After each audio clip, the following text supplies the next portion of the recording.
lamang, walang ibang pangakong di maaalis sa isip ko.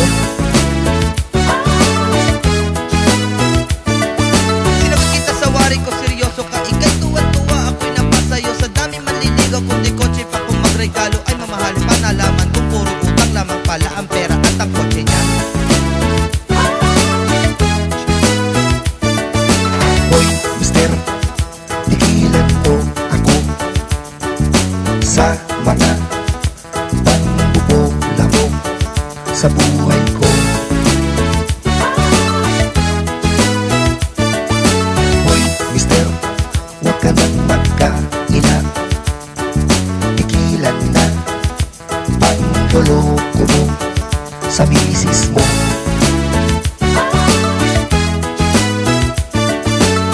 Hoy mga mister, ayan na naman kayo, gumagabi na naman. Ang payo ko lang sa inyo, manahimik na lang kayo sa inyong bahay. Huwag kayong forma ng forma. Baka mamaya kapoporma nyo, nasa likod nyo, hindi nyo alam. Ang misis nyo, patay na naman kayo, pauwi nyo ng bahay. Hoy, mister, pamilyado ka na. Huwag ka na magpabida pa sa inuman. Hoy, mister, magtino ka na.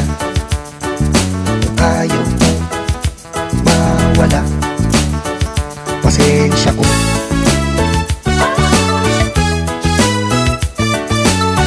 Hoy mister, ayan ka na naman, wala kang kadala-dala. Akala mo matibay ka, hindi mo alam, napakarupok mo. Ligaw ka pa ng ligaw dyan. Hindi mo ba alam mister na pamilyadong tao ka na? Hindi mo yung asawa mo. Huwag ganyan.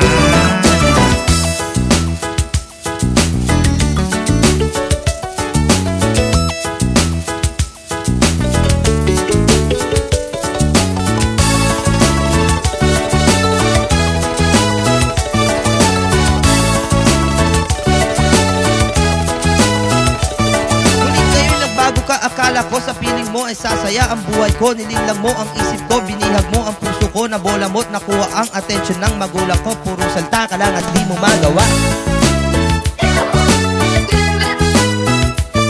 Ako ngayon nagdurusa, tinitiis lahat ng to. Hirap mong kausapin, di ka nakikinig. Kailan ka magbabago pag ako'y nagsawa na? Hahabol-habol ka pag nilayasan na kitang impacto ka.